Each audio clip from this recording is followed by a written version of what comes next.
Welcome back to the Unfleshed podcast. Today we're bringing to you Alex Laybourne. Welcome. Hi, thanks for having me. It's good for you to be on here, especially with the big time difference. Yeah, it's getting pretty late. It's 10 past 11 now over here. Yeah, damn. Yeah, it's 4:09 p.m. here. So. Yes. But y'all actually go by military time there, which is awesome because when you were talking to me about times earlier, then it was just really weird because I haven't heard military time in about 7 or 8 years. No, yeah, I don't know. It seems to be, when I write it, yeah, I go military. Like, I don't say 2300 or anything like that, but, Yeah. well, apart from just now. You know. Well, I've been pretty excited about getting you on here. I actually started looking up a bunch of your books, and you actually have some dinosaur thrillers, and so I'm going to have to say that you're the first author I've rung on here with dinosaur thrillers. Like, how awesome is that? Yeah, they were something I sort of stumbled into in the last couple of months, like 3-4 months. It's been interesting. So is that like I guess like a comparison of like Jurassic Park, or is there like a whole new twist to it? Yeah, to be honest, I have no idea. Ah.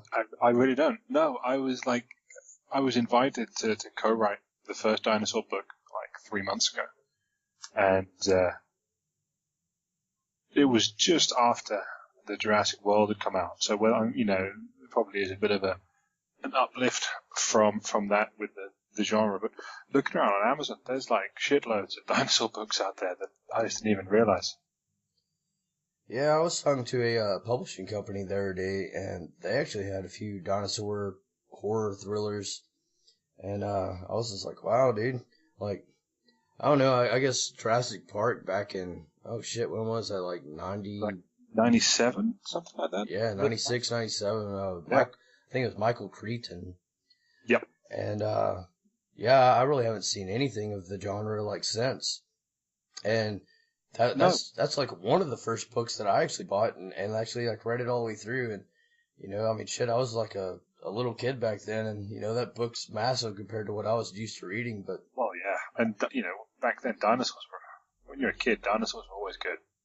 oh yeah, I'm like a big kid. I still like dinosaurs, and sharks and crocodiles and all that shit. So I'm all for it. Yeah, yep. Well, that stuff's great. And so Jurassic Park is still one of the better movies around, I think. Well, out of my research today, here's some things that I didn't know. You actually have some books out there with Armand Rosalita and Todd Brown, or T.W. Brown's what he goes by. Yeah, I do. The stuff with Todd, who I was listening to on your show. Well, I was listening to it about a week ago. It was an older broadcast, I think, from May sometime. I'm still signed with his publishing company that he was talking about on your show. They offered to, as he explained his whole story and what had happened and what had happened with his wife and how they sort of closed the publishing house down. But I was happy to stay with them, and they've got 2 books of mine which he edited. So yeah, it's interesting. He's a good guy. And I definitely agree with that. And I will be flat out honest.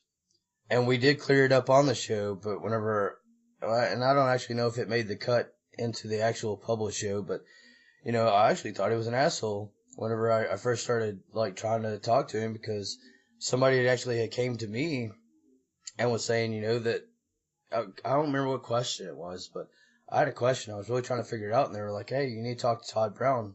He'd answer that for you. And I sent him this message, and like I never get a response.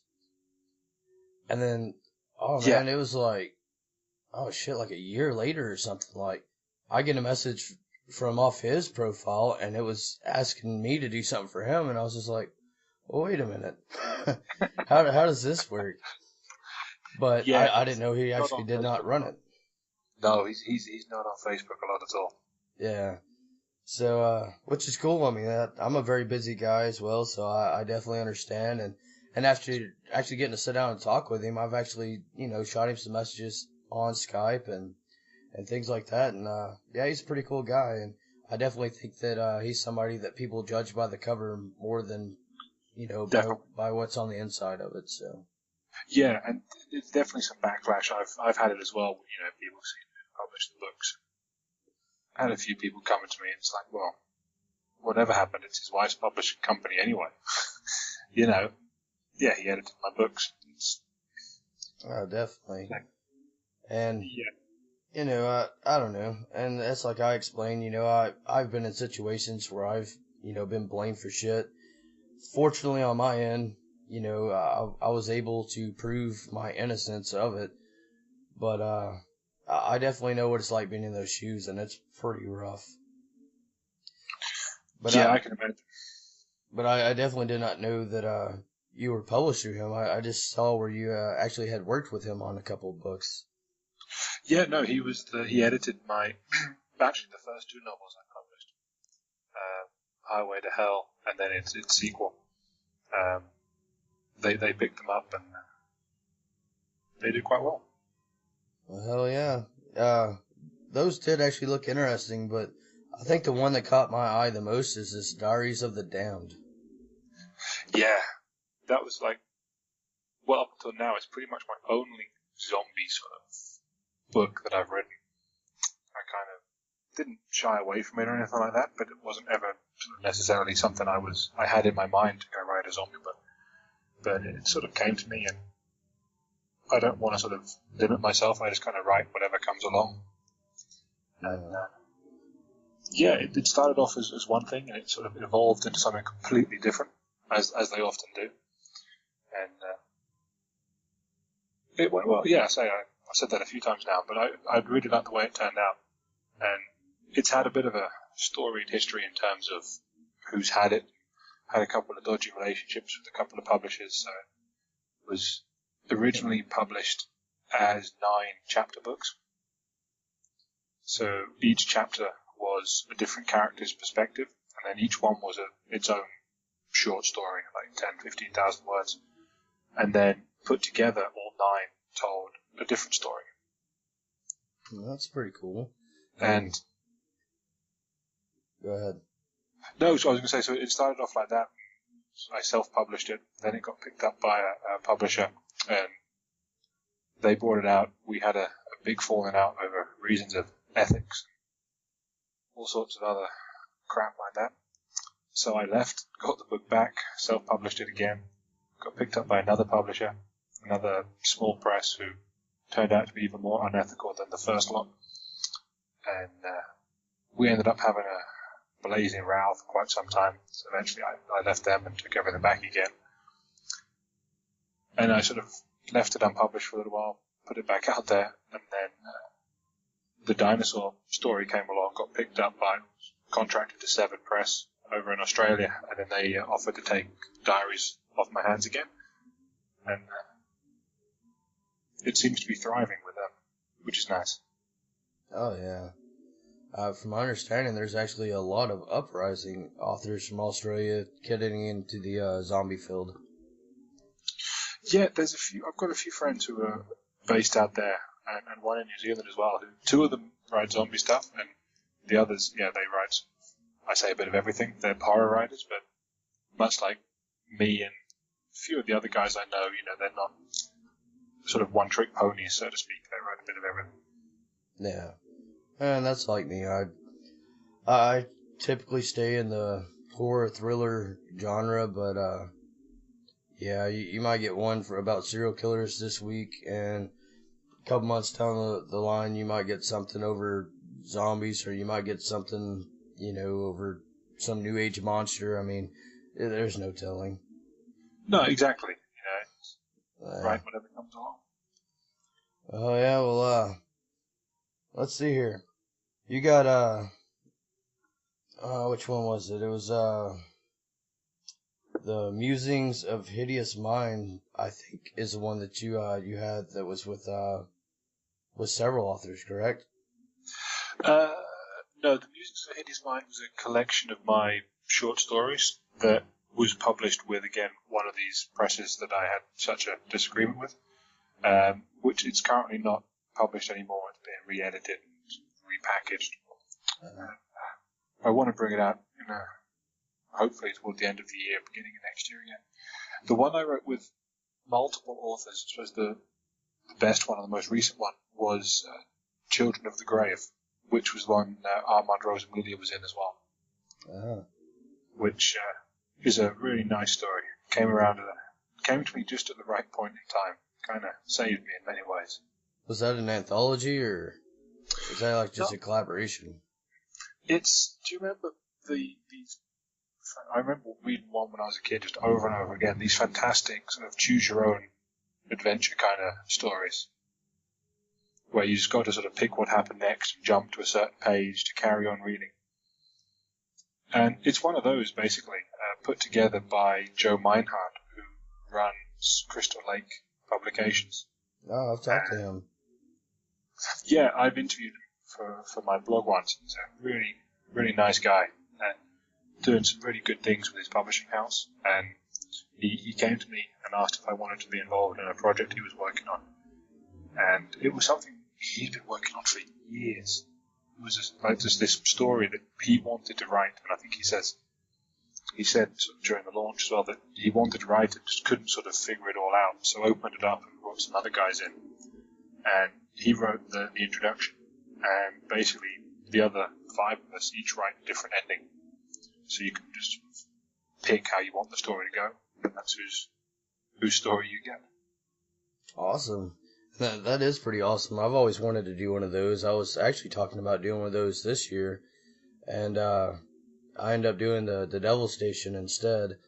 And basically what we did is it was 5 authors total, and you play yourself as a character, and you're put into that situation, so you have to write how you would react in that situation, and we would kind of alter through as a huge collaboration through chapters. Oh, that's really good. That sounds really nice. Oh, it turned out awesome. My installment would be really boring. It's like hides under the table and weeps. Well, this took place kind of in the woods, so I mean, it really wasn't any tables to hide under. So climbs a tree and weeps. Heck yeah. Well, I know you've listened to a mass majority, if not all, of our podcasts, so you definitely know some of the crazy questions that we definitely asked during this. Yeah, I was actually just listening. Literally finished a few minutes before we phoned. I was listening to the one with Mike Evans that you did. You put it up a few days ago, I think. Just trying to prepare myself. Yeah, let's see here. That one came out Saturday. Yeah. Yeah, I always post them out on Saturdays and Wednesdays. So actually, this one right here will go live this coming up Saturday. So. Oh, nice. Yeah, I just put up Rob Shepard, which is actually who introduced me to you. He had sent me a message about you. Yeah, Rob's a good guy. Oh yeah, I don't know. I guess I've known Rob through the Facebook world for about a year now.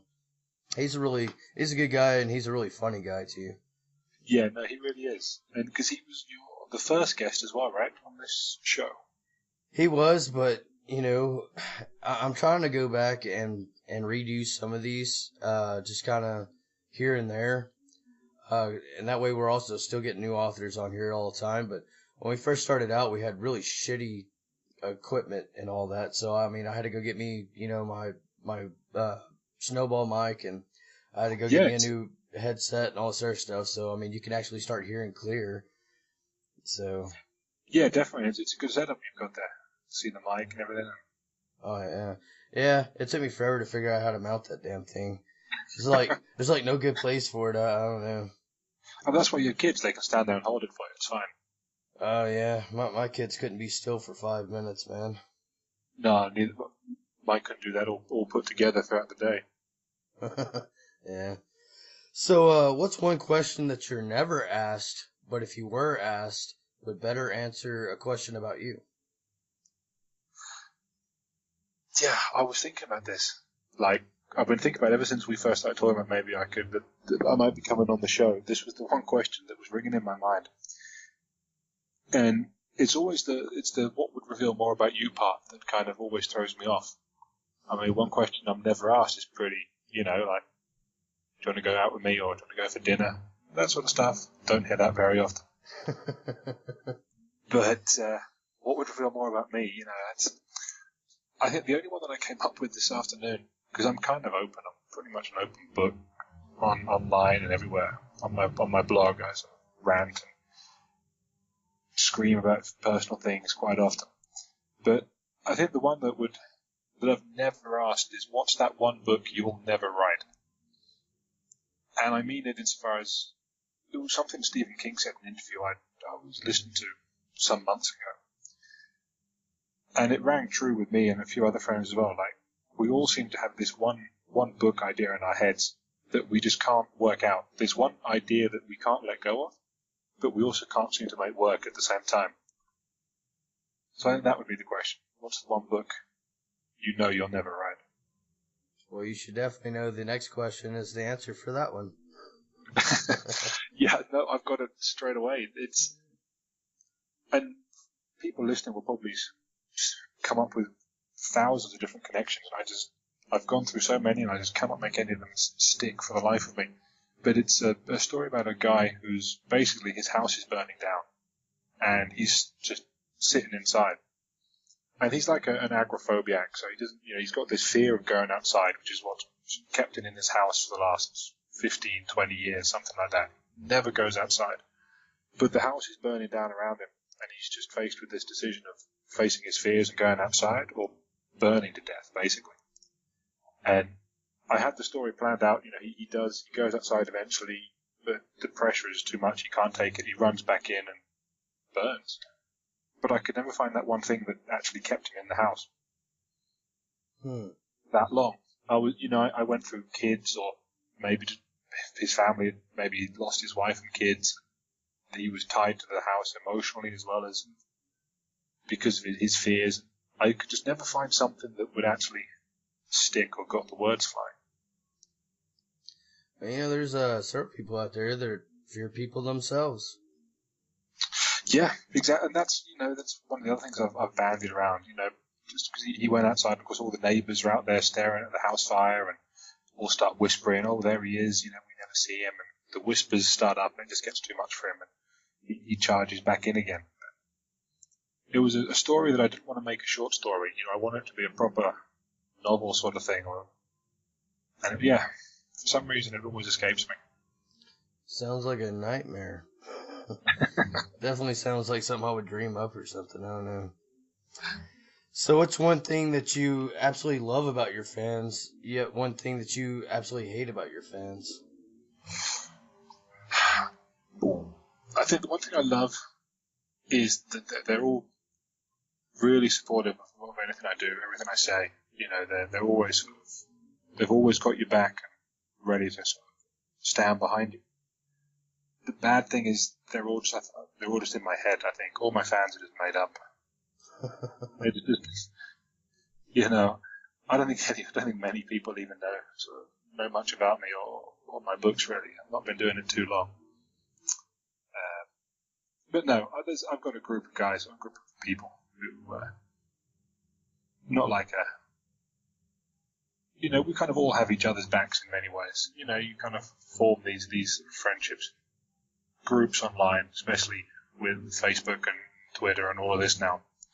And we're kind of always there for each other. I've got a group who we write across a whole range of genres. There's some erotica authors and some dark paranormal romance, I've got some thrillers, a couple of real good. A guy who writes real good, the old-fashioned whodunit, sort of Agatha Christie style books. And we kind of all have each other's backs. We're always there to spitball ideas and just kind of proofread and sample and feedback. So it's good. It's a real support. I think that's the best thing. We're all supportive. Bad thing is we all live so far away from each other that you never get to meet. I was lucky that I got to travel with my evil day job quite a bit over the last couple of years, and I got to spend 2 weeks in New York last May and actually met up with an English author who I'm friends with, the guy who writes the whodunit novels, Christopher Abbott, and he actually came down and we spent the day hanging out in New York, which was good fun. Oh, heck yeah. I was actually supposed to do one of the Horror Fest in New York in 2017. Oh, So nice. I'm definitely looking forward to that. Kinda. I hate the traffic there. Yeah, I got off the plane and drove through, and it just took hours. And you sit in the taxi, and it's like you see the road signs, you know roughly where you are, and you think, oh man, we're really close. There's only a few streets, and then it's just an hour later, you're still sitting there. Yeah. Yeah, it's horrible. And I mean, you almost have to take taxis around there. Like, it's almost impossible to actually sit down and drive through that. Yeah, so I was there on a business trip, so I kind of just walked around, and I was stuck in an office mostly. Yeah. So I walked around whenever I could. Well, I definitely got a luxury off being able to ask this next question. And the luxury is because I'm now on your Facebook. So, you actually have been working on something new. Without giving any spoilers, can you tell anybody about that? Yeah, giant sharks. Oh, well, fuck yeah. Yeah, pretty much. That's kind of the catch. No, it's another story that's contracted with Severed Press, the guys who've done the two dinosaur books I've got out, and it's another. It's going to be a shorter book again, probably sort of 40,000-50,000 words, and yeah, basically giant megalodons have come back and are terrorizing the sea. It's good fun, and it's probably got me on a few watch lists thanks to my day job, which is a bit of a shame, but Yeah.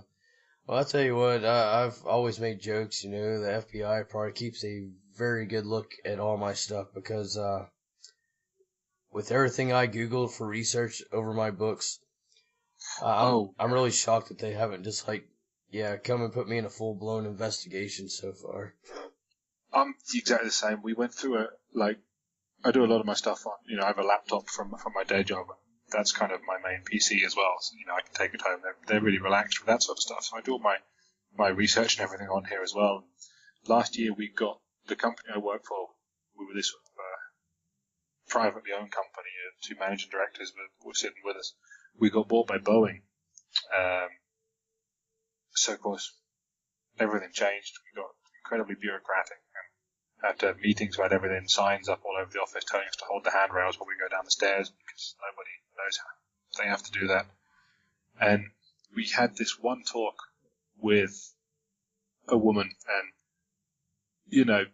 she's kind of like the stereotypical sort of middle-aged woman who does these sort of meetings. And in a way, she reminded me of the mum from the 70s show, just in how she was. And she came through, and it was this spiel about now that we work for Boeing and that we have to sign all these forms to say that our search history can be checked and all of this. And I just stood up and asked her for special dispensation, and she looked at me and just didn't get it. Said no. And it carried on. She carried on talking. I said, look, you really don't want to be checking up on the things I'm looking up online on these machines. I said, you really don't. And luckily, everybody in the company I work for knows I write. They know what I write. The old owner of the company bought my paperbacks as well, and so they knew where I was going with it. And we're trying not to laugh. And this woman just looked at me and said, what sort of stuff are you looking up then? And you can see her mind is just flashing, porn. And I was like, yeah, well, this morning it was how to start a cult and how to make a tent out of human skin. And her face just sort of dropped, and I went, don't worry, it was for research. And I didn't elaborate on it. I just kind of left the room.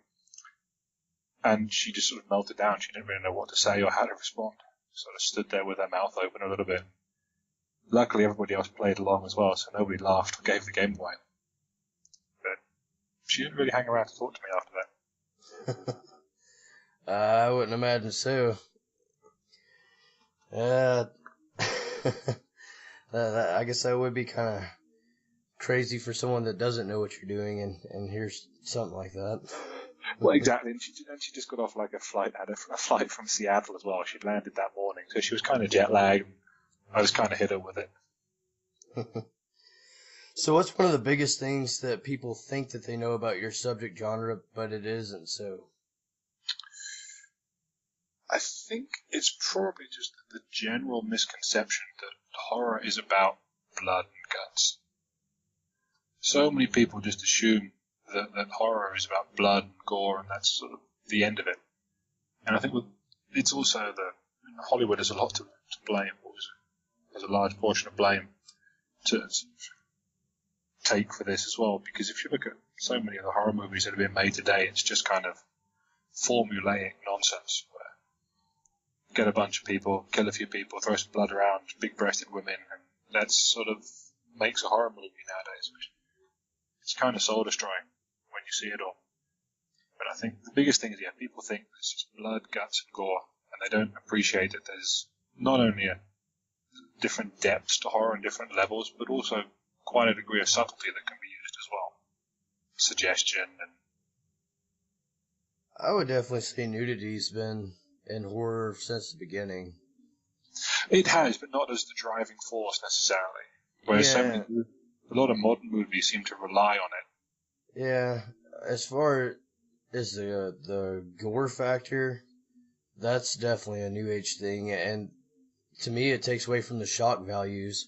It takes away from the scare factor, because I mean that's all it is like who can throw more gore on the screen as the next one. And exactly. The only time it worked was for the Evil Dead remake. I think that was fair enough. The gore they used in the last scene there was acceptable. But again, it was a franchise that people kind of knew what to expect from it and knew that they were going to push it that far. But for so many other things, it's just for show. Yeah, and I definitely agree with that. That's a lot of people ask me my writing style as far as horror and what makes me different. That's because I started writing to try to bring back the old style in a new manner. I mean, that's one of the things I concentrate on is that shock value, is the twist, the scare factor. I mean, to me, you take the scare factor away, I mean, that's not a horror movie anymore. Like, if something can't make you jump, make you scared, it's not horror. No, definitely. And I mean, look back to the old Hitchcock stuff as well. I know so many people who watch a film like The Birds and they just say it's boring and they give up because, for the start, not much happens to a modern audience who want this immediate sort of shock, or not even a shock value. They want this just immediate blast of over the top, what they view as being horror. Hitchcock had it right, the slow, steady build up the suspense, then you hit them with the big shock factor, and it's kind of a lost art. I definitely agree with that. And you were saying that your book that you're writing on right now is basically going to be about sharks, and you've probably heard me and my other co-host S.K. Ballinger argue on this. So I'm going to ask you personally, since you're actually writing about sharks. Do you think Jaws is a horror movie? Ooh. I mean, for whenever it was released, I don't think it is for this day and time because of how much things have evolved. But from the time whenever it actually released out. Yeah, I mean, it was released in like the 70s, wasn't it? 76, I think. Yeah, I was going to say mid-70s. I think, if you look back, it probably is. It has to be classified as a horror because, how many people were too scared to go into the beach that summer because of what they'd seen? And if something's powerful enough to instill such a fear in people, then there's definitely a horror aspect there. Oh, yeah. And I tell you what, anybody can call me a vagina, but I still am going to go swimming out deep in the ocean because of Jaws. Yeah, I think it every time. Every time I go to the beach with the kids, like I live a couple 100 meters away from the beach here, and we go down with some of the kids in the summer, not all of them, because my 6-year-old has autism, so he doesn't sort of do the beach and stuff. But I go down with a couple of them, and yeah, if they get too far out, it's like, no, come back in. Yeah. Well, my first experience with ever even seeing Jaws was the first time I'd ever even been to the ocean. And we're sitting in this hotel, and that's what's on TV. And I got, Oh, nice. yeah, I was right at the beginning scene. The chick, jumps out there in the water. She swims out there next to the, oh shit. I can't think what it's called now. The little floating tower. Yeah, the buoy. Yeah, the buoy. And, she gets eaten by this damn shark. Well, it wasn't too long after that to where, my parents came and they had us turn it off and we went down to the beach. Well, you could wait out there a long damn ways before it started getting deep. Well, I got out there pretty far and sure enough, there's one of those buoys next to me. And then I started seeing fins. So Yeah. I started hauling ass back, which the fins turned out to be dolphins, but I mean, I wasn't going to go underwater to investigate, I know you're not going to stand around and take a close look, no. Yeah. And I mean, like I said, I was a kid. And I mean, that was the first time I'd even been to a beach and the first time I'd just seen Jaws. Yeah. We actually had just got back from the gift shop and they have these big ass, jaw structures of sharks that they're selling and all that I could jump hoops through, I'm like, oh, hell no. Yeah. Yeah, I had something similar with the movie Alive, the biopic about the rugby team. And I watched it, or it was on in a hotel the night before I flew over the Rocky Mountains for the first time. And I was a kid as well. I was 10, 11, I think. And I was flying from London to Vancouver. And, flying over the Rocky Mountains the night before you're in the hotel watching Alive. And just watching these rugby players crash and eat each other. Yeah, it puts some thoughts in your head, that's for sure. Hell yeah. Even 11, I was sizing people up on the plane. Well, after 9/11, I think everybody walks into a plane and tries to size them up whenever they fly these days in the U.S. anyways. Let's see here. Yep. So, well, you said you do a lot of research and all that for a lot of your writing and all that. So, would you consider yours, I guess, mainly going through Google, or do you have something else? No, pretty much. I use a lot of Google, and of course, Wikipedia always comes in handy for basic bits. I don't do too much research in advance. I just kind of do it as I go. So it might be when I'm doing the first draft, I'll pause and I'll take an aside a few minutes and do some basic research. Then in the second draft, I might do a little bit more in-depth sort of stuff. Maybe look at some facts and figures to try and get a little bit of credibility behind whatever I'm saying. But yeah, I mean, the internet has changed research completely. I mean, don't know if many people still go down to the library and go into the reference section and trawl through the encyclopedias and all that. But, I have to admit, I definitely, I haven't been in a library in years. No, we take the kids have a library card and they take out a library book every now and then, but not as much as it used to be. Yeah. I went about 3 years ago, and the only reason I was there is because they actually called and wanted me to do a book signing there, and that was horrible. I don't recommend anyone ever doing a book signing in a library because nobody's there to buy a book.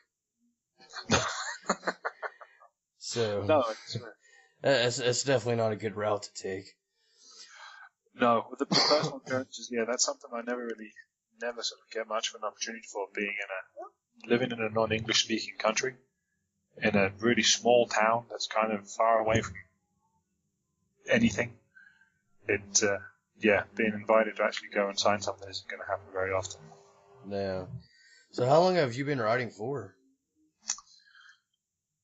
Well, I think the first answer is kind of forever. In many ways, like, I can still remember writing short stories and things when I was a kid. Pretty much as soon as I could learn to write, I was writing short stories.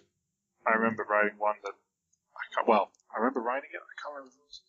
I gave it into school or to someone, and they loved it. It was just a handwritten 10 pages or something, 10 A4 pages about this guy who crashed his plane and was severely mutilated, in pain, and just sort of lying amid this wreckage, trying to figure out where he was going to go. it's probably atrocious looking back, but I was only young. Kind of always stayed with me, this dream of writing, this desire to write.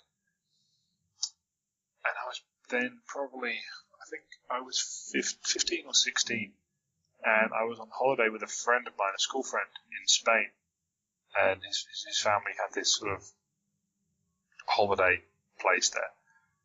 And we went and we were sort of messing around, but they didn't tell us that they had this sort of siesta every afternoon between 2 and 3:30 or something. The whole camp shut down, so you couldn't go play tennis, you couldn't go in the pools, you weren't allowed to do anything basically for an hour and a half. And I was bored out of my mind, bored to tears. So I figured I'd write a book, and just sort of started writing it, planning it out. It went from there really. And I crafted this 50,000, 60,000 word pile of shite that I tried to convince myself was a fantastic book, which is never going to see the light of day, ever. I think that might be the reason I would stay in the house and burn with the house. It would be just to stop this novel ever sort of getting out. Maybe that's the way I'll take it. I've got a few of those. I think we all do. Oh, definitely. It's part of the process. So, what's some upcoming authors that you've seen in the indie world that you actually see going up? Well, there's actually a big group of people. It's kind of like a British invasion, really. There's so many real good British writers, British horror writers out there at the moment who are just really making waves. To name a few, there's Paul Flewitt is a guy. He's got one novel out at the moment, and he's in several anthologies, including a real nice tribute to Clive Barker. He has a short piece in. But his novel, Poor Jeffrey, was a fantastic take on the zombie genre. It's like an apathetic zombie. It's very, very well done. So he's definitely a name to watch out for. You have Matt Shaw, who is doing some really big things with kind of shock horror, I suppose you could call it, just over the top, real extreme, hardcore sort of horror. He's absolutely prolific. I don't even want to think about how many things he's published this year already, but there's crap loads, and they're all doing really well. People are loving it. And he's kind of inspiring this sort of subgenre of extreme horror. Ian Woodhead is another British guy whose stuff is really good. Michael Bray, his work is fantastic. I've heard of him. Yeah, he's actually just taken the step to be a full-time writer. So he's counting down the days now on Facebook. So he leaves his job and writes full-time. So he's definitely worth a look up. And there's loads of them. The British guys Britain's the place to look for horror writers at the moment, I think. Yeah. So, who would you say, as far as an author of indie or assigned or published, that has actually inspired you on your writing? I think from the published world, should we say from the mainstream world? It's from the mainstream world. There's kind of two names. I think people would be lying if they said that they wrote horror or sort of scary stories, and Stephen King hadn't played some part in their development, because that guy's kind of got books everywhere covering every topic and everything. And even On Writing is kind of a Bible that so many writers have read and studied. That he definitely had a role. I remember reading it when I was about 10 and loving it. And then Clive Barker was a big influence on me when I was about in my teens, late teens, early 20s, I'd say. I read the books of Blood cover to cover several times, especially the first three volumes. That kind of really opened my eyes to sort of the scope that you can take things. Some style of writing that borders on poetic at times in his prose. That was really eye-opening, and a lot of the stories in that anthology I was talking about, the Musings of a Hideous Mind, there's some that's all my early stuff, and it's real heavy influence by Barker visible there. And I've always loved Stephen King movies, and It is actually one of my all-time favorites. Yes, and The Stand as well. I like The Stand. The Stand was excellent. The Shining was very excellent. Ooh. But I could never get into reading his books. No? I never could. And you know what? You're talking about It. I actually own that. It's on my bookshelf, and I bought it because I wanted to try to, to give it another whirl now that I'm older. And because it is, like I said, it's one of my all-time favorites. And still to this day, like, I can't do it. Like, he's really, really, really wordy, on, how he goes about things. And, I mean, it's almost so wordy that, by the time it gets to the point of it, like, I lost interest and I almost have to go back and read what I was even, like, reading up to, like. Yeah, what was the point of the scene again? Yeah, and so I've always really had a hard time with Stephen King. But I have always been a Clive Barker fan, books and movies, all together, except for whenever, he quit directing, the Hellraiser and let, someone else take it over. I thought that Hellraiser turned out horrible. Yeah, the first three were good, and then it sort of went downhill after there, really. It became laughable toward the end of the franchise. Yeah, but I'm really hoping that the Scarlet Gospels goes to film. Yeah, I still haven't read it. It's next on my list to acquire. I definitely hope it does. That's that and stuff like Silent Hill and oh shit, man. There's so many things that's really inspired me as far as that goes. But and like I said, Stephen King movies I've always just really, really got into. I just couldn't get into the books. No, that was the thing. It was a good book, but it's not one of my favorites because I found that it was very, he had these 4 or 5 kids, 4 or 5 central characters. He kind of just told their story in full individually and then repeated it per kid, which even back then when I was young, I loved this book, but I thought there were parts when I was reading it, I'm thinking, well, hold on, you've basically had this exact same chapter happen to the other guy 100 pages ago.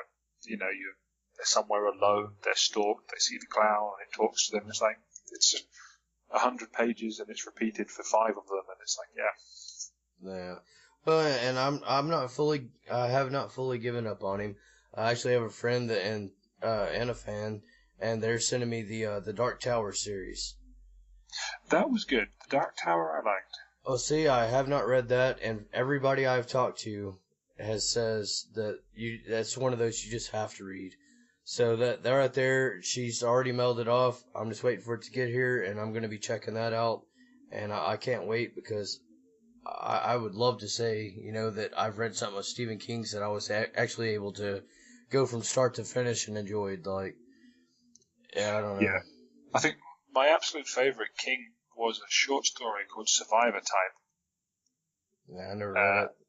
About this doctor. I'm trying to remember, it was a doctor, I believe, who was a heroin addict dealer, and his boat had sunk, and he was survived on this island. He was injured.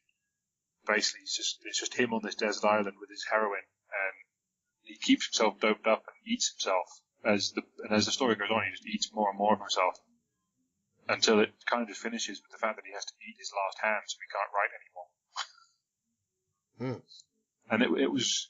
Yeah, one of the story that really sort of turned my stomach at parts when he was talking about this guy just eating his own raw flesh. Yeah. Yeah, it definitely sounds a little horrific. So, if you could receive a gift of anything from one fan, what would you want it to be? Ooh, I'm gonna have to keep it nice here, aren't I? I'm not gonna go naughty. I promised myself I'd behave. So I don't know, a check would be nice.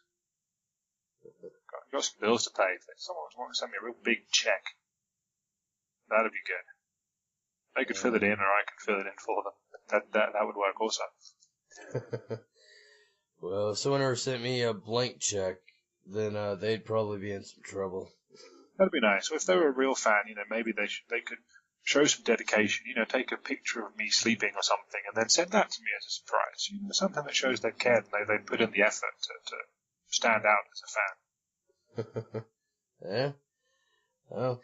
Well, I'll tell you what, for all your fans that are out there and new fans that you pick up from listening to this show, if they can actually hear my voice, because as I said, my voice is pretty jacked up right now. So, what would you want to tell your fans? Ooh, what I want to tell them. Well, start by saying thanks. I really appreciate it. Every sale, I do appreciate. And, I'm kind of always around on social media, so I'm pretty interactive with people. So if there is a fan out there, who's, should we say, not a writer then per se, but just a fan of reading my books, and I'm always happy to chat and meet with them, or meet online and talk about things. But I think I'd just like to say that there's a lot more stuff I've got planned out, and there's a lot more stuff coming, but my lifestyle isn't necessarily geared toward a high production rate sometimes. So have a little bit of patience. I'm more than happy to give them some other names they can read in the meantime. Obviously not quite as good as my stuff, but almost. Well, we're almost out of time, so will you tell everybody where they can all find you? Yeah, of course. I'm around on Facebook, just under my own name, Alex Laybourne. I have an author page as well on there, which I'm really bad at keeping up to date with recently, because since Facebook changed all their ways of working again, the author page just really suffered. I wasn't getting anywhere near as much reach as I wanted, but it's still out there, so if people want to come and give it a like. I've got my eye on the 666 figure for followers, which will be quite nice. I have a website as well, alexlaybourne.com, which again has been, because of my hectic lifestyle, it's been terribly neglected over the last few months. But if people want to come along and check it out, I've got some good stuff on there for me. Lots of interviews with other people, including interviews with the Cenobites from the Hellraiser series. So I'm on Twitter, but not very much anymore. But I can be found kind of on there if you want. I'm pretty much everywhere. I've got accounts on social media sites that I didn't even know existed until I tried to log on, and then it told me you've already got an account. And so yeah, I'm everywhere without even knowing it. Oh yeah. Well, Alex, it's been a pleasure having you on the show, and definitely sometime in the future possibly bring you back. I'm always up for it. And by the way, I want to know when your shark book comes out, because I'm gonna buy it for S.K. Ballinger. So hopefully it's scary as shit, because I want to prove him that sharks are horror. I'll make sure of it. Hell yeah. All right, man. We'll talk to you later, and thanks again. No worries. Thanks for having me. All right. See you later. See you later. Bye. Burn you to the ground. Burn you to the ground. Burn you to the ground. Burn you to the ground. Burn you to the ground. Burn you to the ground. Burn you to the ground.